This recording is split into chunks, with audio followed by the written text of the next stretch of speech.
Elizabeth.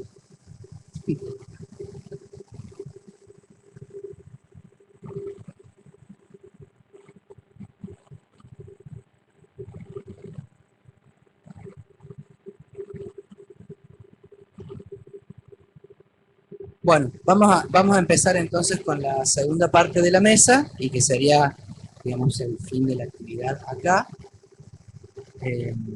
Y después están todos invitados, por supuesto, a la visita guiada de la obra de Alejandro, que está acá en la Ciudad de las Artes, en la Sala Farina, que, bueno, la particularidad que tiene, además de que ya hoy es el último día, hoy se levanta la muestra, la particularidad de, bueno, tener una visita guiada por el propio autor de la obra, no es algo muy frecuente. Así que bueno, ahora vamos a la segunda parte. Bueno, buenas tardes nuevamente.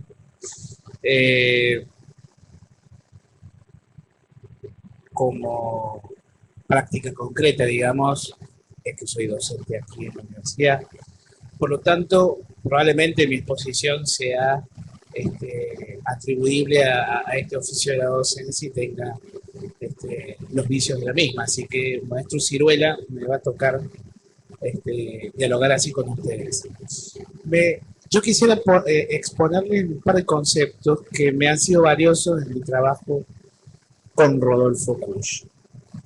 Soy parte de un equipo de investigación que viene trabajando literatura argentina y latinoamericana con aportes de diversas líneas, pero fundamentalmente desde el pensamiento de Kusch. Es un trabajo que comienza en mi caso en 1992 con mi trabajo de grado sobre un poeta argentino, Manuel José Castillo, de Kusch, y va avanzando hasta leer, por ejemplo, la producción narrativa argentina contemporánea, también desde algunas categorías kuchianas. Y así leyendo en los equipos de investigación la literatura del continente con algunas de estas categorías. Por eso mismo voy a empezar con un cuento que me parece que va a ser útil para poder reflexionar. Y retomando algunos de los planteos que hizo Elizabeth recién y que me sirven bastante, ¿no? Y algunos de Pepe también. Es el problema de ser el tercero, ya lo dijeron nosotros antes que uno de las cosas importantes, así que me sirve trabajar como apostillas. El cuento que les voy a leer es muy breve, es de Borges, en el libro El Hacedor de 1960, Ragnarok. Por si alguien no sabe, Ragnarok es el ocaso, el fin de los dioses en la mitología nórdica. En los sueños, escribe Coleridge, las imágenes figuran las impresiones que pensamos que causan. No sentimos horror porque nos oprime una esfinge. Soñamos una esfinge para explicar el horror que sentimos. Si esto es así, ¿cómo podría una mera crónica de sus formas transmitir el estupor, la exaltación, las alarmas, la amenaza y el júbilo que tejieron el sueño de esa noche? Ensayaré esa crónica. Sin embargo, ¿acaso el hecho de que una sola escena integró aquel sueño borre o mitigue la dificultad esencial? El lugar era la Facultad de Filosofía y Letras. La hora, el atardecer. Todo, como suele ocurrir en los sueños, era un poco distinto. Una ligera magnificación alteraba las cosas. Elegíamos autoridades. Yo hablaba con Pedro Enrique Sureña, que en la vigilia ha muerto hace muchos años. Bruscamente nos aturdió un clamor de manifestación o de murga. Alaridos humanos y animales llegaban desde el bajo. Una voz gritó, ¡ahí vienen! Y después, los dioses, los dioses. 4 a 5 sujetos salieron de la turba y ocuparon la tarima del aula magna. Todos aplaudimos llorando. Eran los dioses que volvían al cabo de un destierro de siglos. Agrandados por la tarima, la cabeza echada hacia atrás y el pecho hacia adelante, recibieron con soberbia nuestro homenaje. Uno sostenía una rama que se conformaba, sin duda, a la sencilla botánica de los sueños. Otro En amplio ademán, extendía una mano que era como una garra. Una de las caras de Jano miraba con recelo el encorvado pico de Tot. Tal vez, excitado por nuestros aplausos, Udo, ya no sé cuál, prorrumpió en un cloqueo victorioso, increíblemente agrio, con algo de gárgara y de silbido. Las cosas desde aquel momento cambiaron. Todo empezó por la sospecha, tal vez exagerada, de que los dioses no sabían hablar. Siglos de vida fugitiva y feral habían atrofiado en ellos lo humano. La luna del Islam y la cruz de Roma habían sido implacables con esos prófugos. Frentes muy bajas, dentaduras amarillas, bigotes ralos de mulato o de chino y belfos bestiales publicaban la degeneración de la estirpe olímpica. Sus prendas no correspondían a una pobreza decorosa y decente, sino al lujo malevo de los garitos y de los lupanales del bajo. En un ojal sangraba un clavel, en un saco ajustado se adivinaba el bulto de una daga. Bruscamente sentimos que jugaban su última carta, que eran taimados, ignorantes y crueles, como viejos animales de presa, y que, si nos dejáramos ganar por el miedo o la lástima, acabarían destruidos.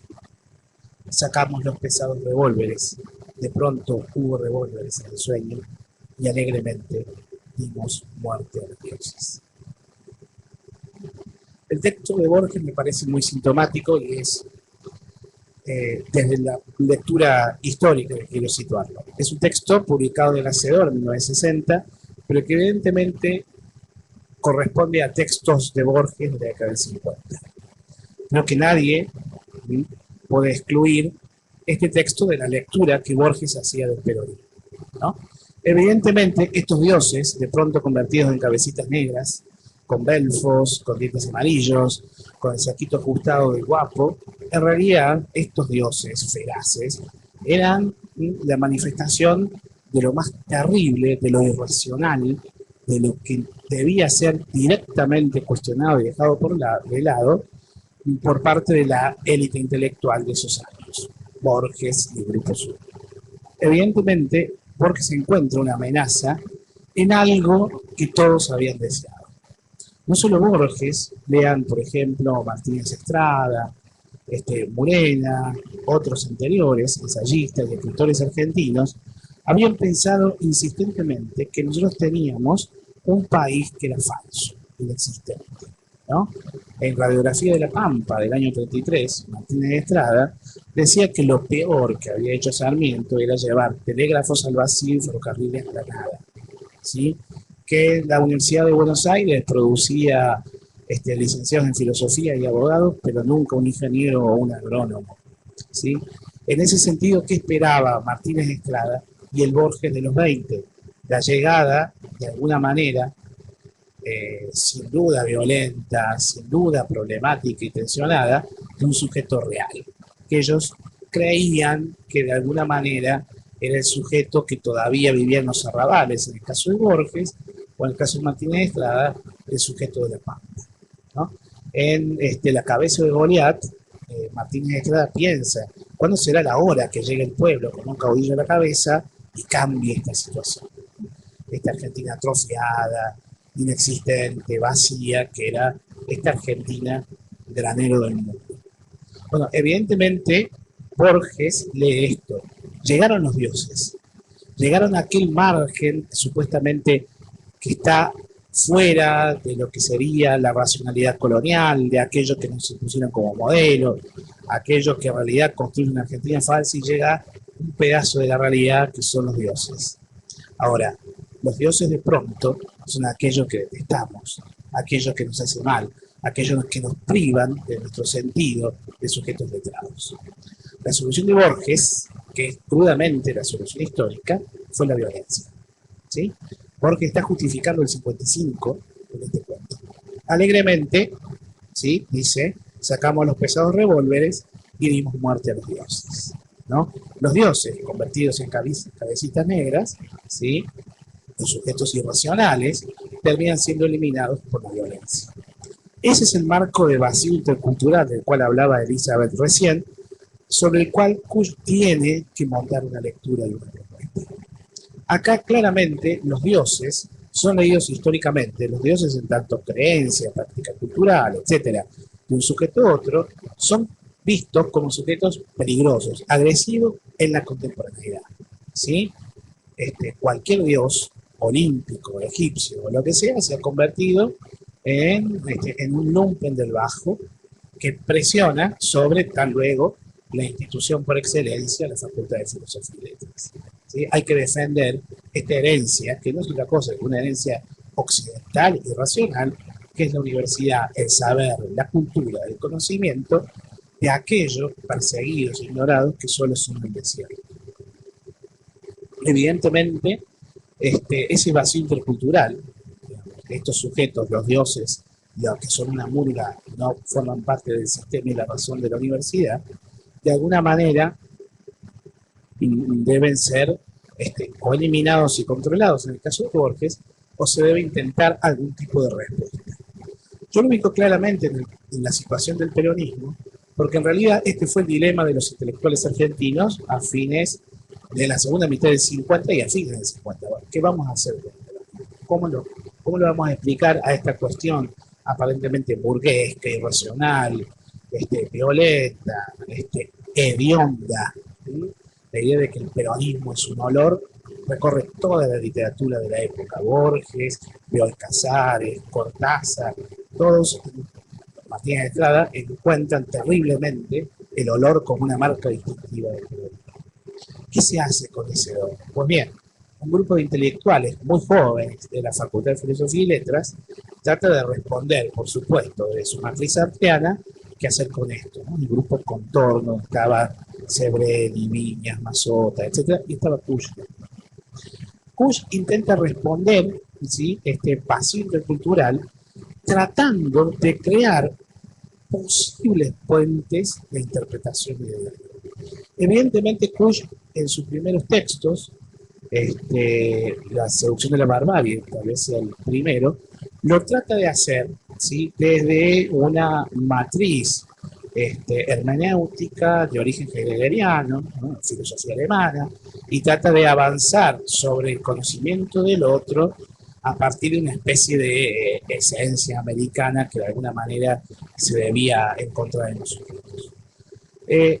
Esto es insuficiente, evidentemente, porque no termina de poner el nombre propio a las cosas, ¿no? Hay una cuestión del demonismo vegetal, habla Kusch en ese momento, una serie de construcciones metafóricas que no terminan de dar cuenta del sujeto americano real, de que Borges sueña como un peligro.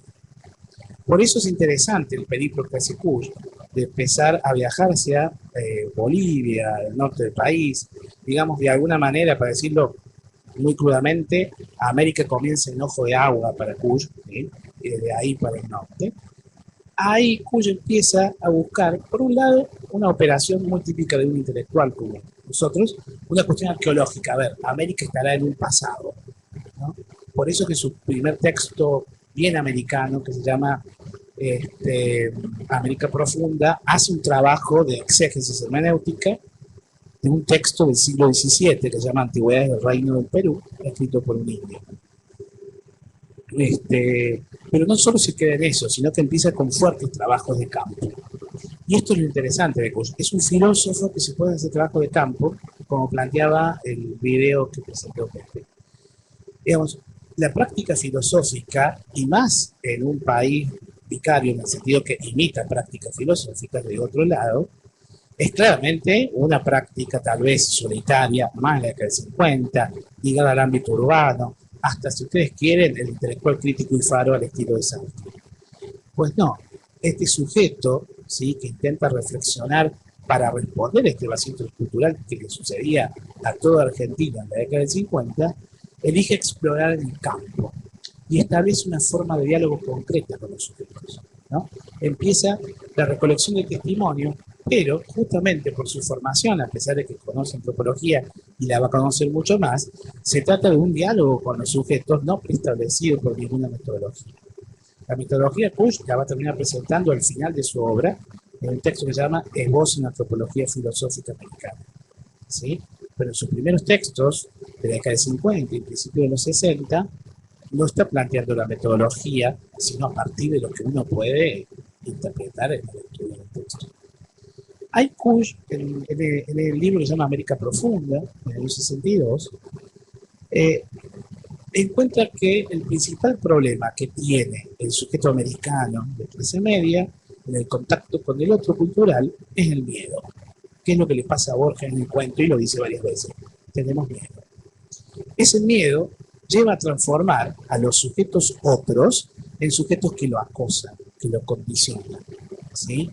Kusch tiene un texto hermoso que introduce a América Profunda, de introducción, que él cuenta cómo va subiendo una callecita de Cusco, empinada hacia una iglesia, y encuentra una vieja chichera que le ofrece algo en quichua y no entiende nada, un mendigo que le pide algo y se pone a rezar delante de él, los chicos que le ofrecen cosas. Cualquiera de nosotros que haya viajado a Bolivia y Perú se siente acosado por chain for pen, digamos, enseguida los chicos nos quieren cambiar algo, nos confunden con suecos a pesar de este aspecto, nos hablan en inglés, ¿sí? Y uno se siente como angustiado. ¿Qué me están diciendo? ¿Qué me están pidiendo? ¿Por qué me están mangueando todo el tiempo? Evidentemente, esa situación de que me están exigiendo algo produce miedo. Estoy a expensas de estos sujetos en un lugar extraño que me están pidiendo algo. No entiendo lo que me dicen, están vestidos de modo extraño, me hablan, gritan. ¿Sí? Kusch dice, con eso produce miedo. Porque encima el sujeto que me está interpelando es un sujeto hediondo. Yo lo veo como sucio, mal vestido, tiene olor. Pero me doy cuenta que eso es América, plantea Kusch. Ese sujeto otro es americano también como yo. ¿Sí? Y me acosa. Y de alguna manera tengo que resolverlo. La violencia, descartada en el sentido de Kusch, que es lo que Borges acepta alegremente que lo va a sostener hasta el fin de su vida, ¿sí? La violencia tiene que ser superada. Ante el error y ante el acoso, tengo que responder, plantearía Kusch, si ese sujeto otro, ¿sí? Con el cual cohabito, porque finalmente está en las calles de la ciudad, aparece también en el centro de Buenos Aires, en los barrios de Buenos Aires, ¿no? Esa experiencia no solo en la lejana Puna, es en cada barrio y ciudad de la costa atlántica del continente. Frente a ese sujeto, Kusch intenta llevar adelante una serie de categorías que respondan ante el problema de la interculturalidad y del acoso y del hedor y del miedo que le provoca. Creo que una de las categorías centrales, ¿no? Pepe ya lo desarrolló, es decir, bueno, mi experiencia histórica y vital se liga a esta experiencia del ser, ¿no? El ser como ser alguien, ¿no? Poder producir objetos y que esos objetos de alguna manera me den seguridad. Kusch habla del patio de los objetos. Pues entonces construyo ciudades, construyo murallas, de alguna manera tengo una seguridad muy fuerte en el sistema institucional que construyo que me protege, ¿no? Hay un Estado que me va a proteger, hay una serie de leyes que me protegen, hay un sistema de intercambio económico que me va a dar la comida.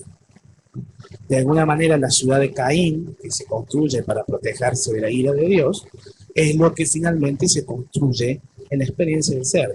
Por eso el ser, según Kusch, surge en las polis griegas y se manifiesta plenamente en la Italia del Renacimiento y se expande con el capitalismo. El ser no es otra cosa que el capitalismo.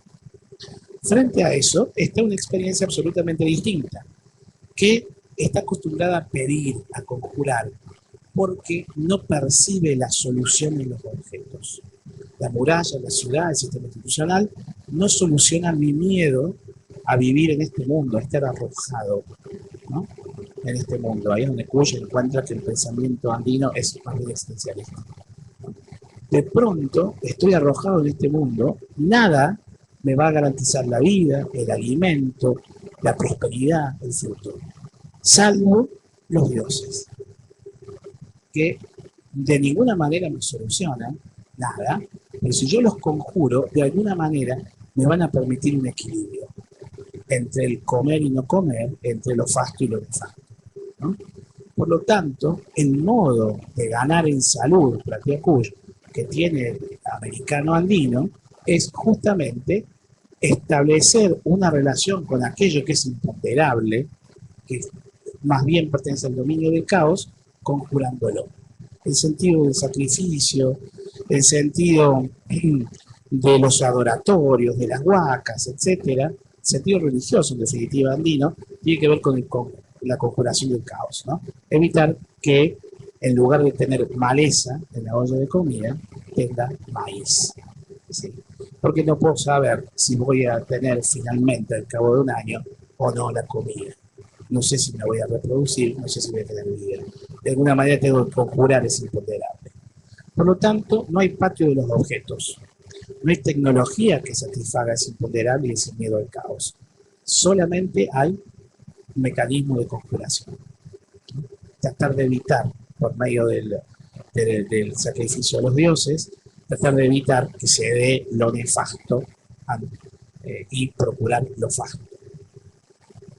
Ahora bien, esas dos experiencias del ser y el estar que conviven en América, evidentemente son parte de una convivencia conflictiva, como habíamos planteado hace un rato, ¿no? Ser y estar, evidentemente, tienen una característica clarísima de enfrentamiento. No hay convivencia que no sea un conflicto. Y en ese sentido, Push reconoce la existencia del conflicto. Por lo tanto, el ser aparece como avasallante, dominador, controla y arrasa con el estar y lo ubica en el plano de lo irracional, de lo tenebroso, de estos dioses borgianos. ¿Sí? Por lo tanto, ¿sí? Arrojar coca, por ejemplo, ahí recién veíamos que coca arrojada en un costado, ¿sí? Alguien habrá dicho, arrojar coca es una práctica de brujería, ¿sí? Lo que es a la práctica de brujería, ¿cómo se responde? ¿Sí? Con la Inquisición, ¿sí? Con algún tipo de control, disciplinamiento, ubicación dentro del plano de lo que es aparentemente luminoso, correcto, previsible del mundo institucional del ser. Se reprime la brujería. Vean las actas capitulares de los cabildos, por ejemplo, de Córdoba, Salta o Jujuy. Los actos judiciales contra las brujas sobreabundan en los siglos XVII y XVIII, muchísimo. No es que no se persiguieron brujas, montones. Eran, por supuesto, indias o negras y mujeres, claramente. Ese sujeto donde se reside lo irracional y lo peligroso.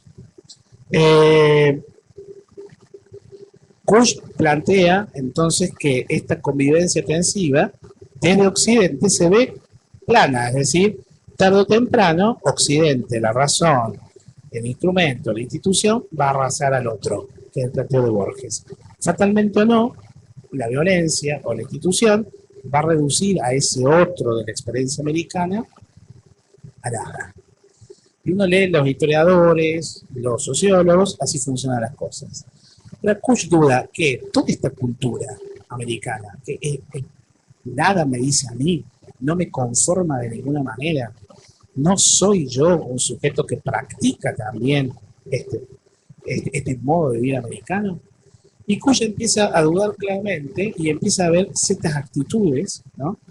Que va a desarrollar, vitales, cotidianas de los americanos, que va a ir desarrollando en algunos textos, ¿no?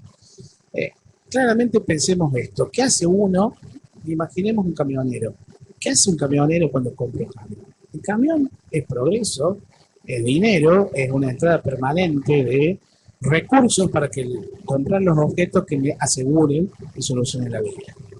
Por otro lado, ¿sí? El camión es vida. El camión me permite tener mi familia, tener mis hijos, sustentarlos, de alguna manera construir mi propia felicidad.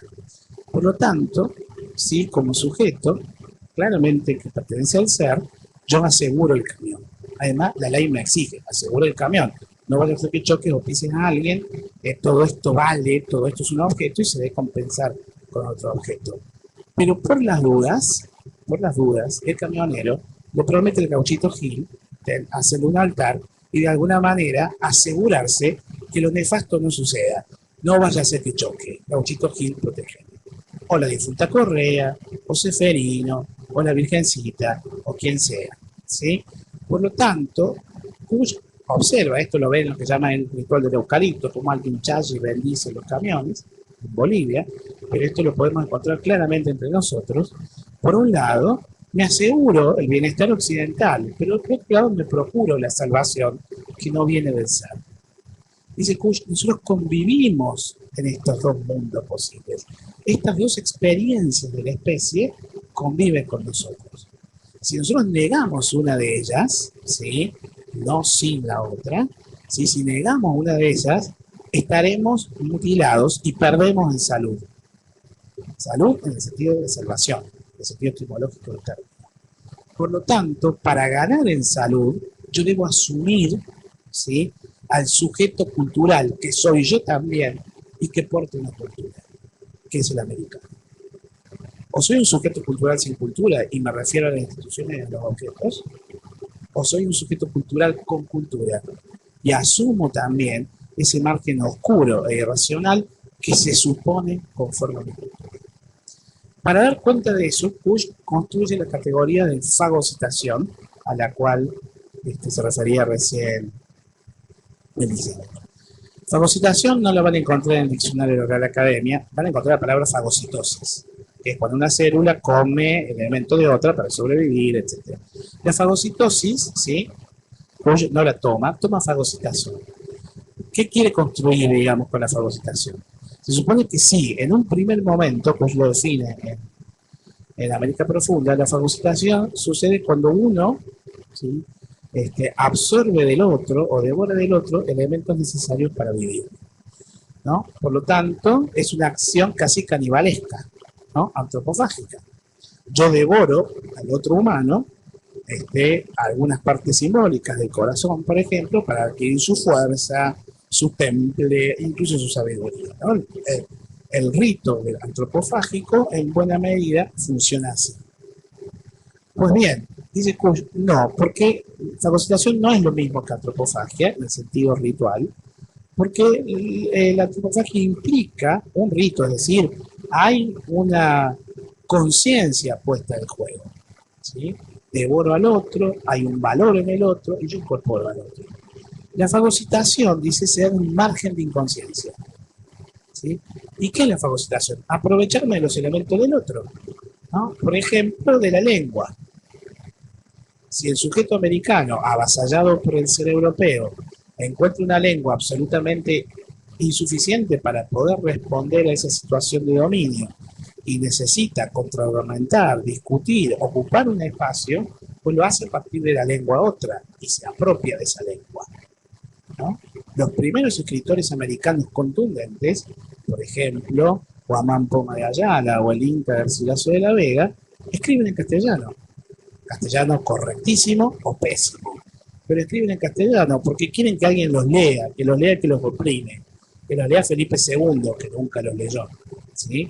Pero que lo lea alguien, y a partir de ahí, ¿sí?, poder entrar en una posibilidad de diálogo tensivo, pero diciéndole esta situación de dominio, etcétera, no va más, ¿no? Esto es injusto, etcétera. Este es el discurso de Guamán Poma de Ayala en el siglo XVII. Esto es opresivo, es injusto, se tienen que ir los españoles, ya somos todos cristianos, cumplieron su papel, vuélvanse a Castilla, ¿sí? O el Inca Garcilaso contar las virtudes del mundo prehispánico y cómo el sistema social, económico, político prehispánico era infinitamente mejor que el español. Esa es una forma de fagocitación. De alguna manera me apropio de la herramienta del otro. Dice Kush, es lo contrario a la aculturación, que es lo que los occidentales ven. Pobre esta gente, ya no es claramente americana porque usan celulares, ¿sí? Consumen los mismos bienes que nosotros, ya no se visten como se vestían antes, entonces están perdiendo su cultura. Kush dice, bueno, esa es la mirada del ser y del blanco y del dominador, que el otro que yo domino está perdiendo su posibilidad cultural. Kush plantea desde el lado americano, el americano de alguna manera se está apropiando del elemento de la cultura dominadora. Pero una vuelta de tuerca en el término de fagocitación, que tiene que ver con el hedor.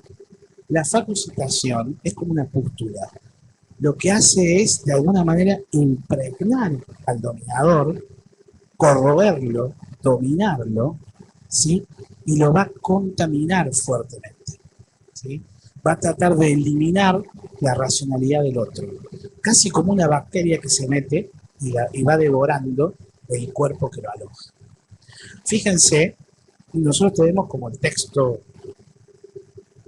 casi fundacional del pensamiento argentino, el Facundo, Civilización y Barbarie de Sarmiento.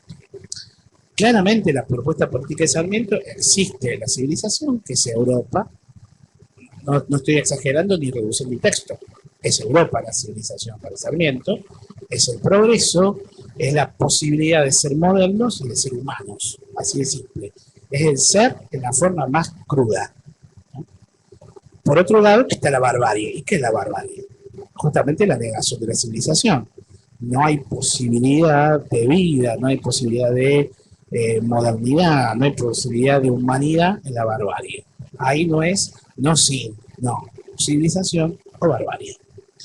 Y va a escribir Facundo para explicar a todo el mundo, ¿sí?, cómo son los americanos, los argentinos, los americanos, y cómo y por qué son bárbaros.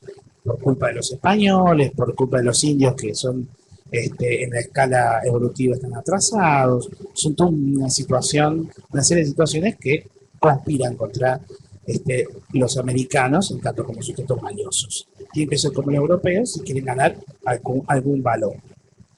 Ahora, que es una protociencia, digamos, Sarmiento era más escritor que científico, es curioso cómo comienza el texto Sarmiento.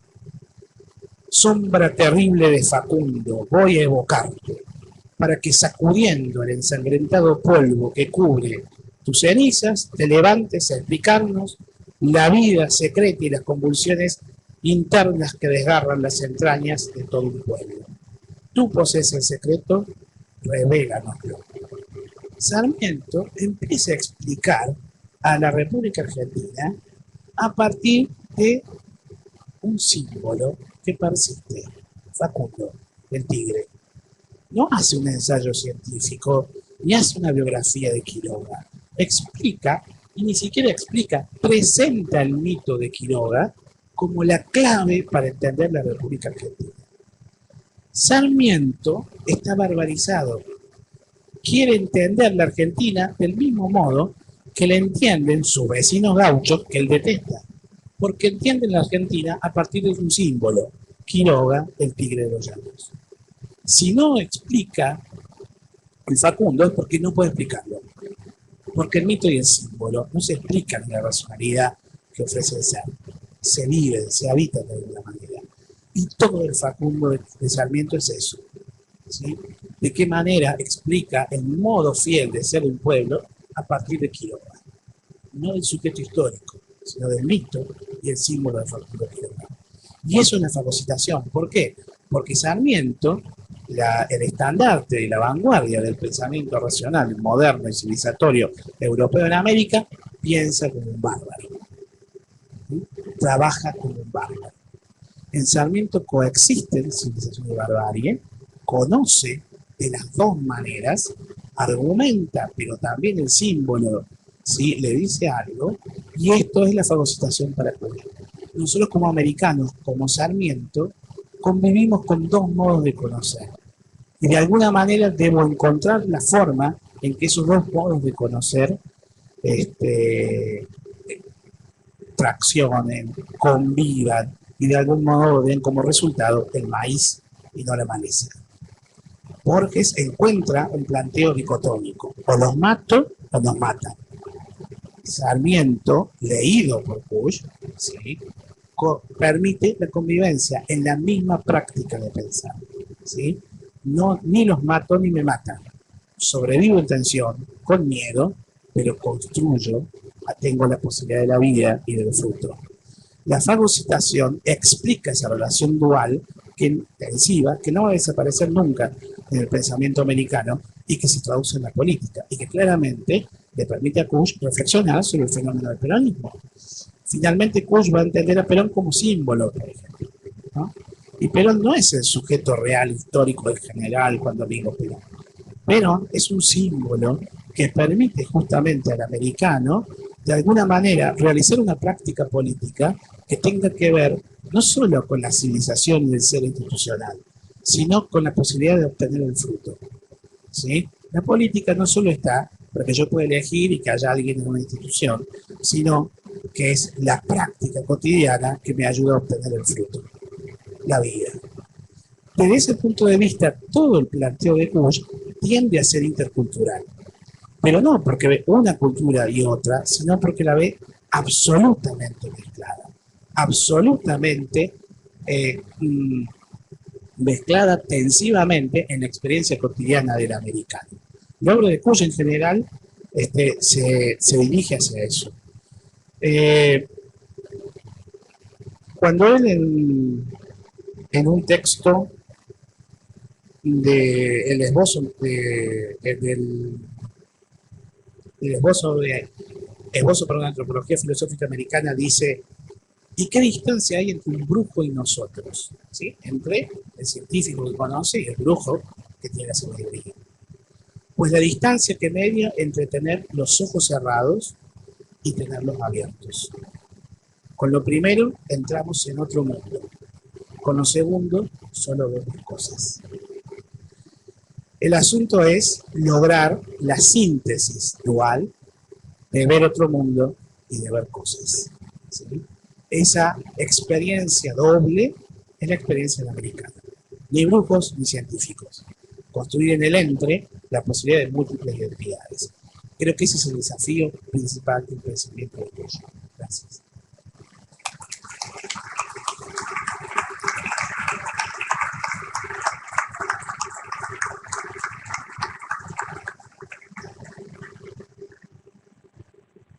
Bueno, buenas tardes a todos.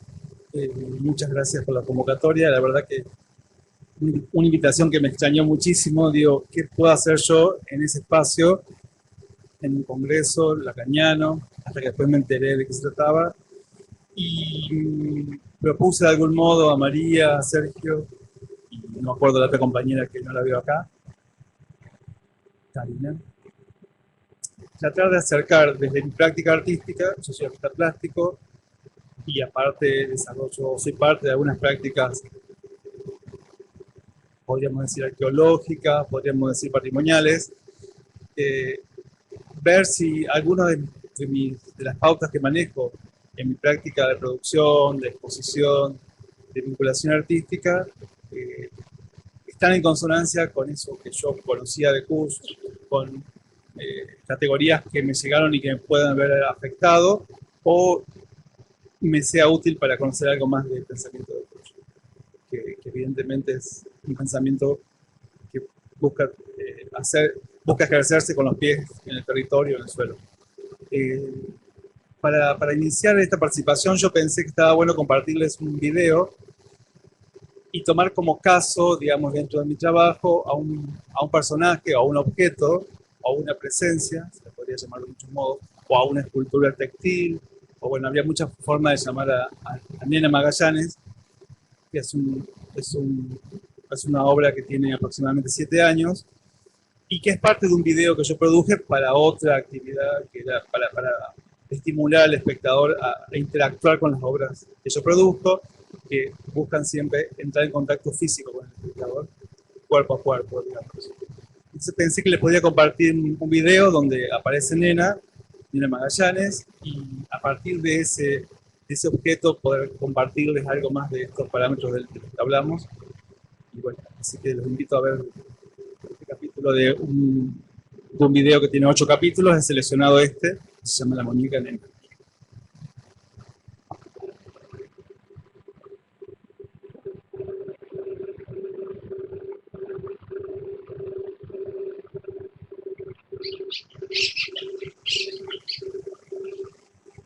Aquí. Ajá. Y le había dado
Bueno,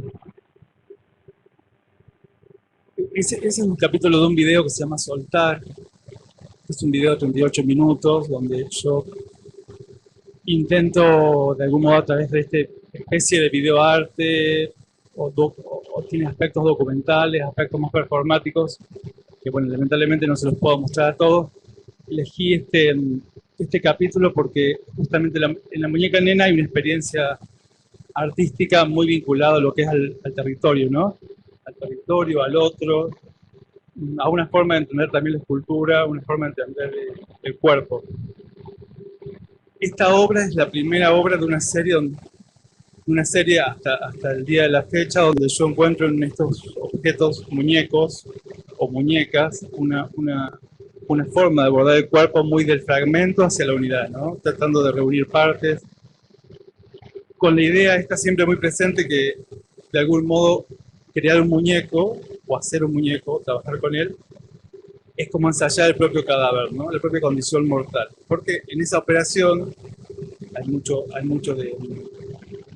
hay tecnología, también hay un pensamiento mágico y hay básicamente juego. Y les cuento mínimamente que cuando yo estaba produciendo este objeto, que me llevó mucho tiempo, era un momento donde también mi producción estaba muy demorada de algún modo por el pensamiento, había mucho pensamiento y si bien trabajaba mucho, los tiempos de producción eran bastante lentos. En esa etapa, cuando yo estuve a punto de concluir esta obra, digamos, donde la creía concluida o trabajaba sobre lo trabajado, es que me encuentro con una vecina que se llama Gloria, por eso aparece la palabra Gloria y enmascarada de algún modo, y me cuenta parte de su infancia. Gloria es una vecina del Valle de Punilla, digamos, nacida en la Cumbre, criada de niña ahí y luego llevada a Buenos Aires casi como trata, digamos, porque fue llevada a trabajar en una familia rica, y bueno, toda la historia que Gloria contó me contó mínimamente de abusos, maltratos, etcétera, etcétera, y sobre lo que ella pensaba en ese momento que deseaba para su vida, después lo que había podido hacer en su vida o lo que había resultado de su vida, la vuelta al valle, la vuelta a la reconexión con su madre que había sido su verdugo de algún modo.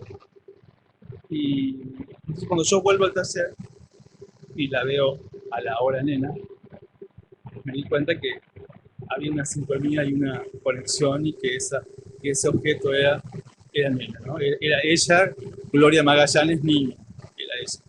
Bueno, yo digo, encuentro en eso algunas analogías o algunos contactos con lo que Kuya habla del arte como conjuro, más que como expresión, ¿no? En general mis trabajos, yo le voy a pedir a Franco, si, está pasando. Bueno, yo le pedí a Franco que abra mi álbum de portadas del Facebook donde yo voy mostrando mi producción. Y, y bueno, al final mi trabajo tiene mucho de eso, ¿no? Mucho de conjuro y mucho de conexión con eso que también Kush llama un canon de lo tenebroso, que no es necesariamente una estética buscada o producida para que así parezca, sino una real práctica de trabajo interno en tensión también con lo que fui viviendo como ciudadano, digamos, categoría que parecía opuesta a esto del conjuro, pero yo por lo menos me considero un artista que está en esa tensión, descendiente de campesinos europeos y con un contacto con mis raíces americanas, en los cánones, en lo que he alimentado mi imaginario cultural también. Bueno, ese es un poco el modo en que yo abordo el trabajo artístico y pensé que por ahí estaba interesante proponerlo más conversacionalmente, qué cosas podría interesar de lo que les estoy contando, porque de mi trabajo podría hablar mucho y no quiero abundar o sobreabundar. De la muestra que después lo vamos a invitar a visitar, está mi producción, digamos, de estos últimos 15 años. Así que ahí, si quieren, también vamos a poder hablar sobre las obras directamente observadas, ¿no?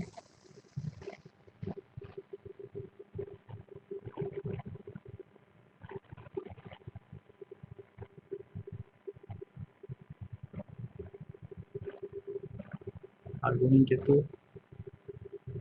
¿Ninguna inquietud?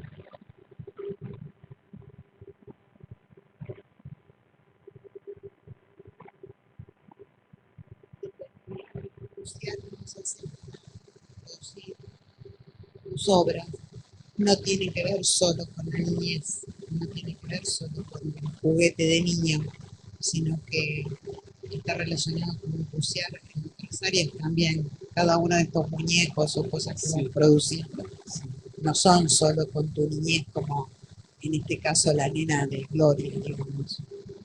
Sucede que lo biográfico va apareciendo atravesado justamente de otras revisiones y de otras y de los otros, justamente.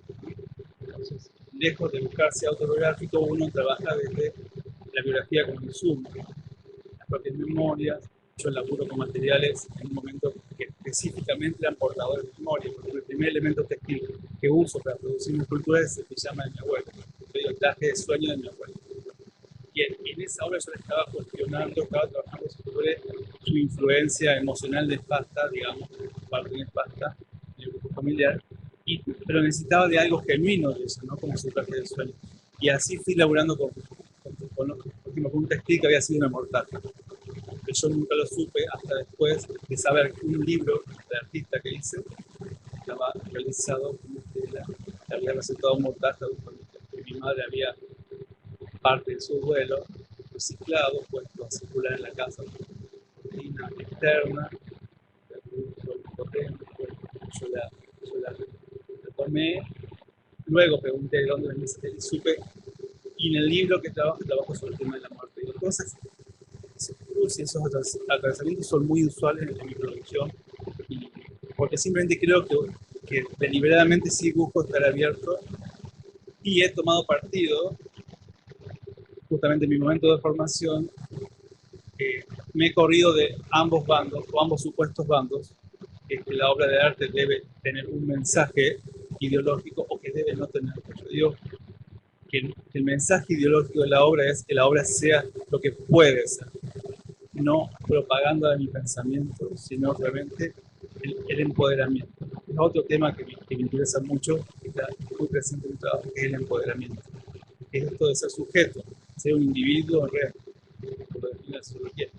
No ser un individuo aislado, ni ser alguien tomado por ideas externas. O sea, los materiales que vos usás, todos tienen algo ahí que tienen para decir y de alguna manera vos lo vas diciendo, surge. Digamos que la materia resulta un tema, no porque no haya otros temas, porque hay un montón de temas, sino que la materia yo siempre percibo que, o he ido percibiendo, porque aparte trabajo con materias con mucha carga de ancestralidad, materiales que he trabajado, digamos, desde niño, sobre todo la cerámica, arcilla, luego cerámica. No, pues decimos cerámica y no es lo mismo, ¿no? La cerámica es la arcilla ya sujeta a la alquimia de la cocción. Siempre trabajé, me he vinculado con esos materiales. Pero digamos que esos materiales resultan de una conversación entre ellos. La materia no está inerte. Por eso lo que también yo veía esto que Push habla de la mirada americana, esta cosa del terror al vacío, esta cosa de que el espacio existe, ¿no? Lo inhumano, que en el canon europeo solamente existe lo externo cuando está vinculado al humano. Y acá esto de lo inhumano y los objetos, bueno, se ha vuelto, bueno, presente en mi obra, digo, y creo que está conectado con esto, con ser parte de esta cultura, evidentemente, y con ser parte también de una familia que vive en contacto muy fuerte con el suelo, a pesar de esas raíces, o digamos, lo que si buscamos ser el europeo.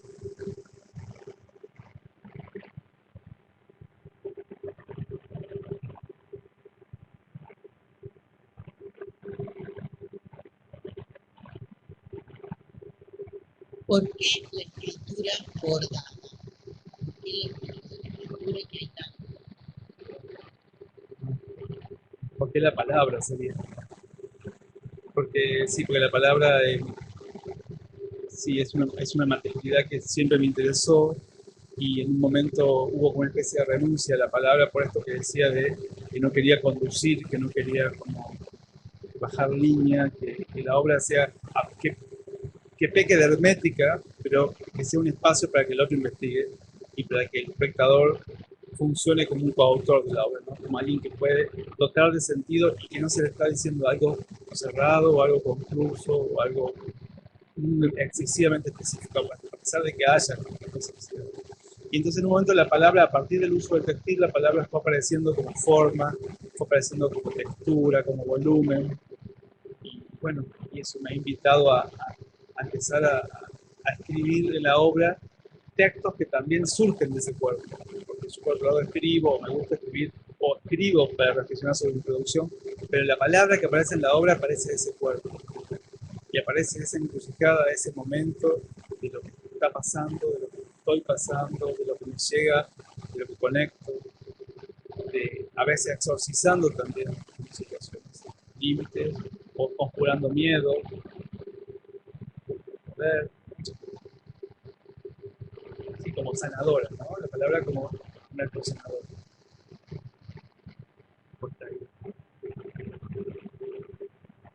También como cultivo, también como cultivo. Tengo un trabajo que se llama Manta Jardín, que lo van a ver en la muestra, que es un trabajo producido en una década, empezado y terminado a lo largo de una década, donde yo me propuse en esa manta, que es un territorio, cultivar mis propias incógnitas y mis propias angustias existenciales, individuales. Y bueno, y la palabra fue apareciendo y se fue transmutando, y las palabras que bordé finalmente estaban muy lejos de estar al principio, por supuesto. Ese cultivo fue dando su fruto y fue cumpliendo ciclos, transfiriendo los ciclos biográficos, pero también generándolos. Yo creo que la obra también crea el creado, porque uno opera en una dirección simbiótica de conversación. También es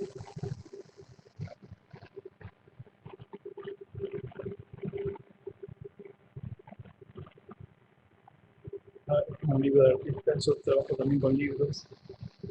El libro de artista es una disciplina muy interesante, hablando de atravesamientos, donde convive lo plástico y también, digamos, lo literario, lo material, el libro como un arquetipo más que como un objeto transmisor de conocimiento, como un oráculo, como un espacio de reflexión.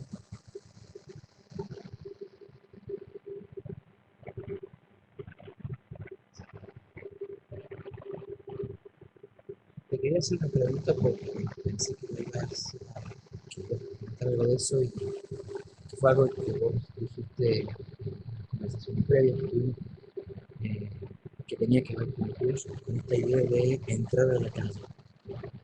Y me parecía interesante, no lo mencionas, la verdad me parece interesante que lo tomes.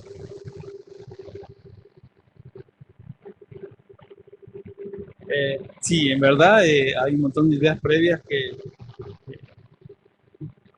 prefiero solamente que aparezcan así, porque evité el lugar de pasar por conocedor, digo, y solamente referir a las cosas que he ido viviendo para dar testimonio y para buscar realmente poner a prueba un paradigma como un discurso. Una vez, porque Rodolfo Pucci hizo una producción para Radio Nacional de Buenos Aires en el año 63, ¿no? 63, que se llamó Indios, Porteños y Dioses. O él trabajó publicando antes. Yo la escuché replicada en Radio Nacional Córdoba hace unos años, en la voz de Chacho Marcetti, capaz que muchos lo conocen, un gran artista radial.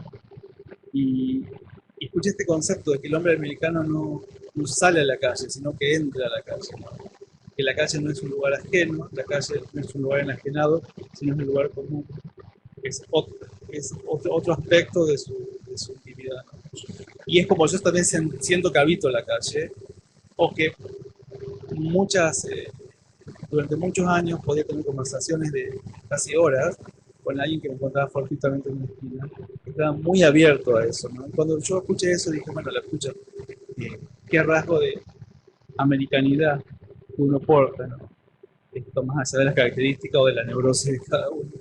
Esto de entender la calle como también un espacio oracular de manifestaciones, de revelaciones, y ahí también entra la construcción de lo social, de lo común. Por otro lado, también algo que yo te referí, que no sé si tenía sentido hablarlo acá, yo soy parte de un colectivo que estoy trabajando hace 13 años por recuperar un museo arqueológico. Esa experiencia, que muy intensa, muy importante para nuestra comunidad y también excede lo que nos falta porque es la práctica de una ley patrimonial con todo lo que implica la arqueología como testimonio material del genocidio, un genocidio que excede las manos de genocidas históricos y pone a nosotros como genocidas nosotros mismos. Somos nosotros los que practicamos y manipulamos esos vestigios materiales de esos hombres preamericanos que ni siquiera son parte de una historia porque están vistos de una historia para nombrar ese tiempo. Esas recuperaciones, por recuperar, hay también hemos trabajado varias veces con Cus, de hecho hemos intercambiado con Florencia Cus en la zoológico. Esa historia también, en mi caso, porque yo digo, nadie puede trabajar para una recuperación sociocultural si no es un proceso de recuperación real, genuino, de un aspecto personal, individual, íntimo. Y bueno, es ese proceso colectivo con un grupo que constituido hace 13 años y que hoy sigue juntos y que hay mucha gente que se ha sumado, otros que se han ido, pero somos un colectivo, una organización con un alto grado de estabilidad, digamos, de participación. También ha sido un ingrediente en mi conciencia como artista y mi conciencia como autor, ¿no? Porque no es lo mismo ser artista que ser autor. O sea, uno puede, como dice Namanovich en un libro que se llama Replay, que habla de esto, hace la diferencia entre el arte y la expresión. El arte sucede en el pasado y la expresión sucede ahora. Entonces, cuando uno trabaja artísticamente en algo, al final está manipulando o está generando el pasado. Cuando uno asume una autoría, la está viviendo del presente y la vive, y ahí es donde uno se conecta también esto de conjuro y expresión. Yo creo que no podría haber una cosa sin la otra. Creo que, por lo menos yo, en mi intención, no podría expresarme sin conjurar, ni conjurar sin expresar.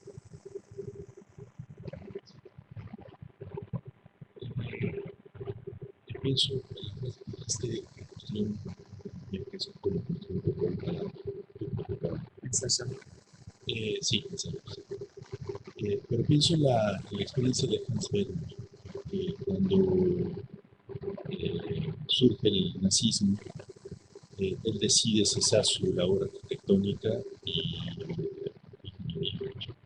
y se encierra en su estudio para no trabajar más, pero comenzar la construcción de sus muñecas que tienen claramente una carga erótica. De hecho, era una forma de afirmar la vida y el erotismo en el momento en el que él veía el horror y la muerte por todos lados. Entonces, pensaba en el contraste entre las dos posibilidades y si tú piensas en Hans Bergman en algún momento con respecto a lo que tú haces. No lo conozco. Voy a tratar de conocerlo. Ahora, yo creo que lo erótico y la muerte es justamente algo que son complementarios y están ahí. Cuando yo lo ensayé de cadáver es porque es muy notable cómo ese juego inocente implica animar y desanimar un cuerpo. Y al construirlo de materias que están a la deriva, uno también siente que uno está construido de esa materia a la deriva. Y me es inevitable, cuando trabajo, ahora estoy menos obsesivo en ese punto, observar el destino de la materia. ¿Por qué un grano de arcilla cae sobre la mesa? ¿Por qué uno cae sobre la arcilla y por qué otro queda en el rostro de una obra? O en el cuerpo de una obra. Y eso me hace repensar también quién soy yo, materia a la deriva, ¿no? En tensión con tantos aspectos y esas categorías de vivo, muerto, erotizado, empoderado, politizado, todo eso. Por eso volviendo a lo de la, porque un poco lo dejé, lo de la recuperación. Bueno, para mí producir tiene que ver con recuperar, pero recuperar hacia adelante, ¿no? No es recuperar como desenterrar, sino como una deconstrucción que es necesaria para construir una dialéctica de construcción y construcción.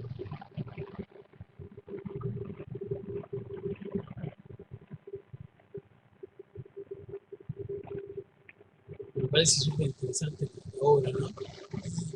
Quería preguntar, porque tú Perdón, hablaste... ¿no te parece muy? Interesante ahora. No, pensaba porque tú primero hablaste de crear más desde el conjuro que desde la expresión. Bueno, ahora tú decías en esa tensión, ¿no? Entre el conjuro y Y después hablaste como de que se crea, es también un oráculo, dijiste respecto a un libro de artista, ¿no? Pensaba, ¿qué tipo de objeto es el que se crea? Porque tampoco es que se cree un objeto cliché o un objeto, un icono religioso, ¿no? Sino que me parece interesante esa tensión, deja de ser un objeto del campo del arte, pero sin embargo está atravesado por todas otras dimensiones, ¿no? Que no todo objeto del arte lo tiene, ¿no? Por eso al final me parece que esa tensión me parece interesante, ¿no? Sí, interesante y yo la siento imprescindible, porque digo, de cualquier modo, cualquier objeto es fetiche para quien se lo apropia. Por eso existen los coleccionistas. Digo, pero cada cual tiene los fetiches que puede pagar o que quiera comprar o que pueda darse. Uno toma por fetiche un objeto muy insignificante, una piedra, una tapita de gaseosa, lo que fuera, o un objeto llamado artístico. Que todo eso también está enajenado por el concepto de mundo de arte, ¿no? En el cual no creo. No creo en el concepto de mundo de arte porque si no podría construir o trabajar para sumar a un concepto de medio, donde el artista tiene un rol social. En el mundo del arte, digamos, no entra el común de la gente, no entra el común de los artistas, y pertenecer al mundo del arte implica legitimarse, y yo creo que soy legítimo. En este caso, estoy siendo legítimo. Entonces ahí también es una toma de posición respecto a eso. Si bien participo en todos los circuitos del arte que puedo, siempre trato de desarmar esa idea que yo ingreso a un mundo del arte, sino que hay unos circuitos porque hay una interacción. Yo hago un aporte, otro hace otro, y hay unos espectadores que también son creadores porque se acercan y conocen su vida a partir de un juego. Sí, esa tensión es necesaria.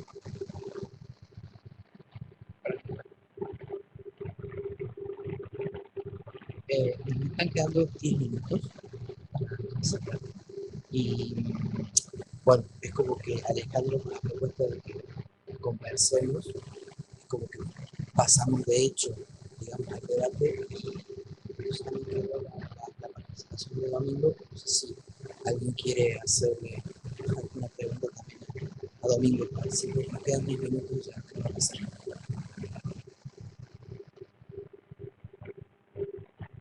Quería preguntarte si vos hablaste de Sarmiento y de Borges, y de alguna manera cómo cada uno ubica la civilización y la barbarie.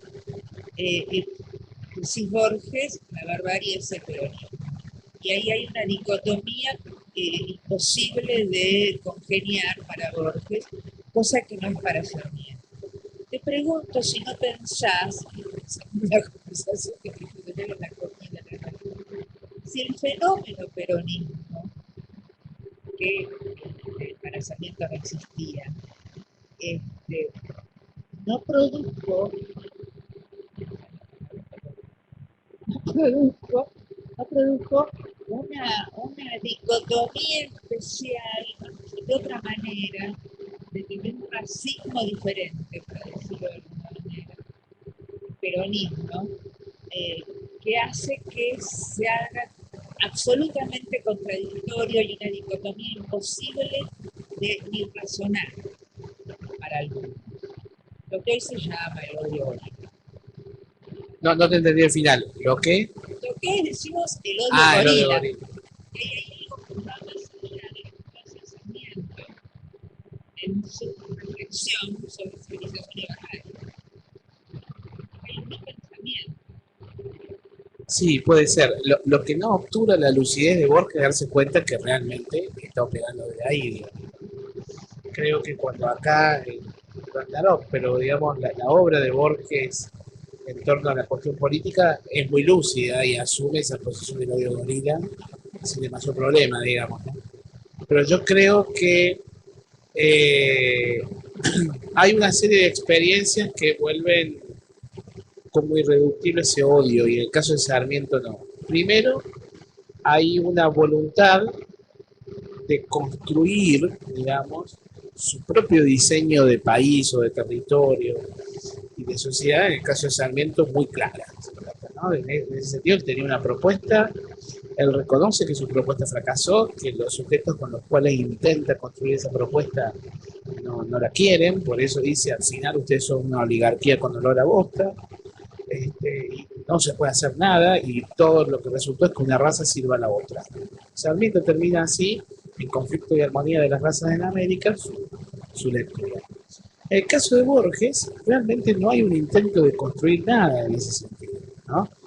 Hay una sociedad que debe ser, que es el legado de mis antepasados, que en realidad es algo privado, que no supera la memoria de la familia y con eso, digamos, se satisface. En todo caso, la cultura y la civilización ya están dadas, fatalmente ya están dadas. Sin embargo, hay algo plañidero en Borges, hay algo de cierta resignación y fracaso en ese sentido, ¿no? Él va a admirar una barbarie, pero lejana. Cuando él hace, creo que se llama Diálogo de Muertos, el cuento, donde hablan Quiroga y Rosas, digamos, del infierno, ¿no? Y claramente Rosas es Perón, ¿sí? Va a volver a nacer, vuelve a pensar en el mal absoluto, etcétera, cambiar Rosas, mientras que Quiroga es como un instinto, digamos, anterior a la historia y a toda razón, pero que por lo menos tiene el coraje como virtud, que es algo que Borges va a querer sostener. En ese sentido, sí, uno puede encontrar que hay una diferencia muy grande entre Sarmiento y Borges, aunque Borges hábilmente construye que Sarmiento, que Lugones, que Mariano Fernández, que están ahí para anticipar la llegada de él. Es muy hábil en construir una memoria literaria. Pero sí, yo creo que hay algo irreductible en ese punto, aunque Borges es consciente de eso, y bueno, y lo asume. El odio gorila, por decirlo de alguna manera, no es consciente de eso. No es consciente de eso. No es consciente, lo practica como si fuese parte de la naturaleza, digamos.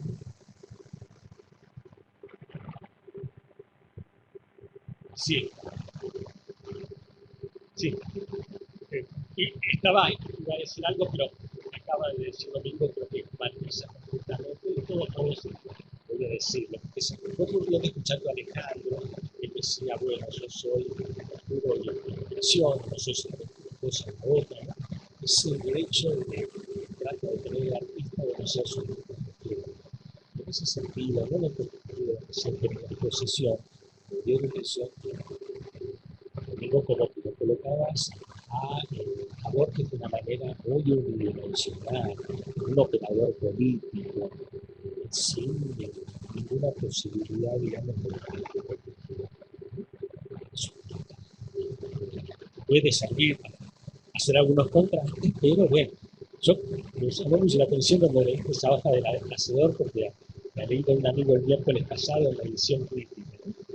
Había muchas notas, y una de las notas decía que el texto es del 57, y hay una división.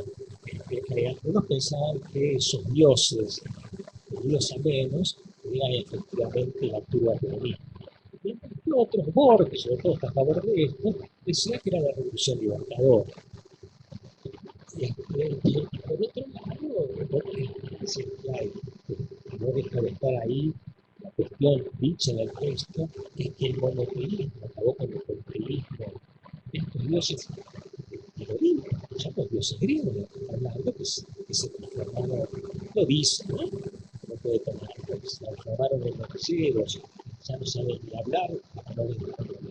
Es un viejo tópico, ¿no? Hay un texto de Víctor Hugo, muy querido pianista, que es Voz dormido, que termina justamente con una escena donde la pareja nupcial mira las estrellas y ven una hoz tirada y dice, bueno, es de los viejos dioses que se fueron perdiendo, porque la vieron que la perdieron.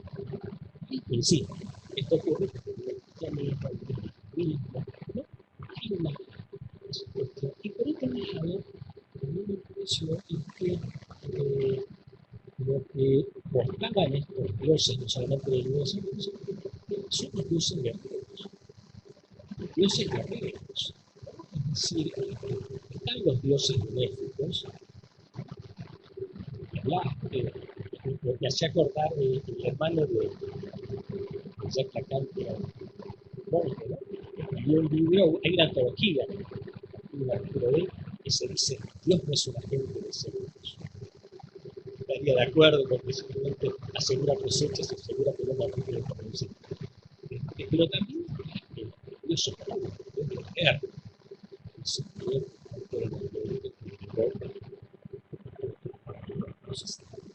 llamado, ¿no? La posibilidad también de Sí, bueno, a ver, evidentemente lo que estoy haciendo es una operación crítica donde llegó el texto hacia donde está mi argumentación. El texto literario, por suerte, es tan polisémico que no lo vamos a agotar nunca en absoluto. Y claro, lo llevo a la dimensión política de Borges, que sí es una dimensión pobre, la dimensión política de Borges. Ahora, en cuanto a sí, y la interpretación es curioso porque, mira, él habla ahí, son dioses olímpicos, dioses egipcios, y el título refiere a la mitología nórdica, digamos, ¿no? Y finalmente son bien americanos los que quedan ahí. Ojo que hay algunos elementos, como está Mitra, por ejemplo, dice una rama, que en la sencilla morfología del sueño es nada más que una ramita, pero en realidad hay una alusión a la sabiduría, etcétera. Yo creo que en el fondo lo que Borges está planteando es que, primero, el conocimiento que portan los dioses es un conocimiento peligroso en ese contexto, contrario a la universidad, al saber racional, y que en definitiva solamente lleva al apocalipsis. El Ragnarok, el fin de los dioses, los mata. Ahí hay un problema entre dos formas de conocer, que es lo que a mí me interesa recuperar. Y creo que Borges no era ingenuo en ese sentido, hay dos formas de conocer. Por lo demás, sí, claro, obviamente uno hace con toda legitimidad una manipulación del texto, digamos, y manipula el texto y lo lleva en la discusión que quiere plantear. Eso no obsta la grandiosidad de Borges, ¿no? Es igual que Sarmiento, obviamente.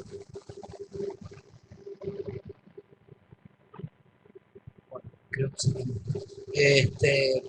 Bueno, quería agradecerles a Elizabeth, José, a Domingo y a Alejandro que hayan aceptado este convite, cuando sobre todo, porque bueno, esto no tienen ustedes por qué saberlo, ninguno de los cuatro nos conocían a nosotros cuando nos invitamos, o sea que fue un salto al vacío tanto de ellos como nuestro, la presencia de ellos.